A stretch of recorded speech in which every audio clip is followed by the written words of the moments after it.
Ça y est, nous sommes en direct. Bonsoir à toutes et à tous. Bienvenue dans ce live. C'est mon live 64 sur mon défi 120 jours de live. Je suis très heureuse de vous retrouver.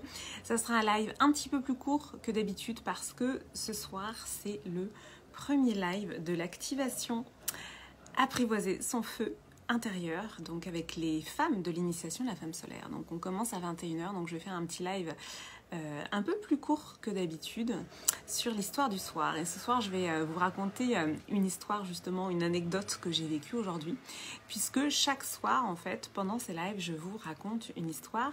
Je donne à voir cette partie invisible, en fait, de l'iceberg, qui est un petit peu tous nos ressorts psychiques cachés.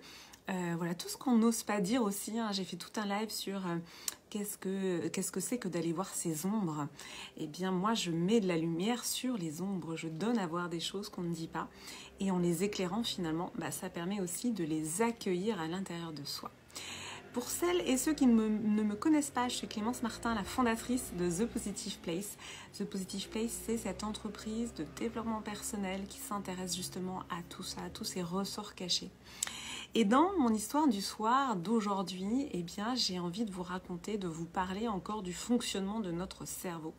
Parce que le fonctionnement de notre cerveau, finalement, bien, on ne le connaît pas si bien que ça. Il y a des choses qu'on ne sait pas. Et que si on savait, tout simplement, on n'agirait pas de la même manière. Et il y a une chose que j'ai vraiment envie de mettre en lumière, c'est le fait que le cerveau fait tout pour éviter de ressentir des émotions négatives. Ressentir de l'inconfort, ressentir des émotions négatives, eh bien c'est quelque chose que le cerveau n'aime pas du tout, qu'il a ancré comme extrêmement désagréable. Donc on va, finalement, notre cerveau va mettre en place des stratégies pour ne pas se retrouver dans une situation désagréable, dans une situation inconfortable.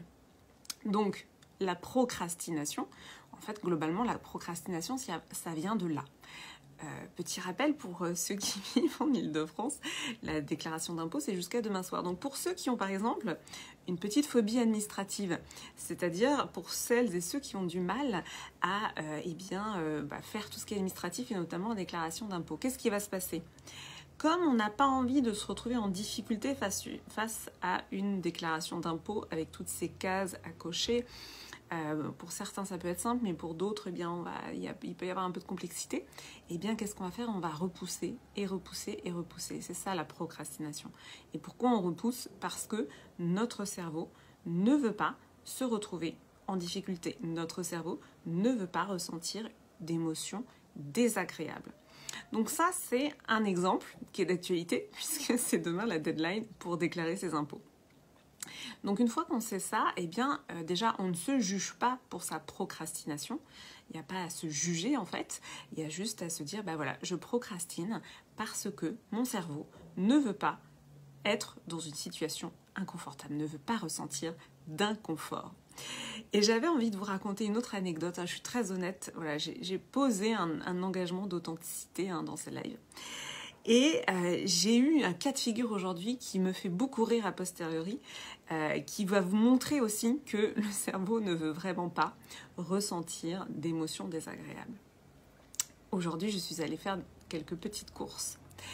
Et j'ai vu à un passage piéton une mamie qui avait l'air un peu encombrée avec son panier. Et en fait, je me suis dirigée pour aller lui proposer mon aide. Et tout d'un coup, j'ai eu une image dans mon cerveau d'une fois où j'avais proposé mon aide à une grand-mère pour traverser la rue. C'était exactement la même situation. Et là, la grand-mère, en fait, s'était retournée vers moi. Donc, j'avais proposé mon aide pour traverser la rue. Et la grand-mère, elle m'avait regardée en mode « non ». Voilà, donc une réaction assez désagréable. Et du coup, j'avais été un petit peu perturbée. Voilà, c'est-à-dire que j'ai proposé mon aide. Donc ça, c'était il y a quelques années. Et j'avais reçu un non. Et donc là, aujourd'hui, je vois une grand-mère qui peine à traverser. Elle avait un espèce de j'allais dire un déambulatoire, mais je ne sais pas exactement comment ça s'appelle, pour traverser. Et je la voyais empêtrée avec des sacs, etc. Et là, j'ai eu cette image de cette fois où j'avais eu un rejet, où j'avais eu un non. Et j'ai senti un mouvement de recul. Évidemment, je n'ai pas écouté ce mouvement de recul.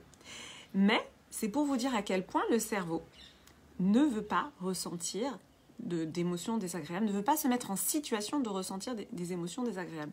Donc ce souvenir qui m'est revenu à ce moment-là a failli m'empêcher, entre guillemets, d'aider cette grand-mère à traverser. J'ai trouvé ça drôle a posteriori parce que je me suis dit, mais c'est incroyable à quel point le cerveau, en fait, nous emmagasine les situations de rejet, parce que là, en l'occurrence, mon cerveau avait emmagasiné cette situation de rejet d'il y a quelques années, où en fait, j'avais proposé mon aide et je me suis sentie rejetée.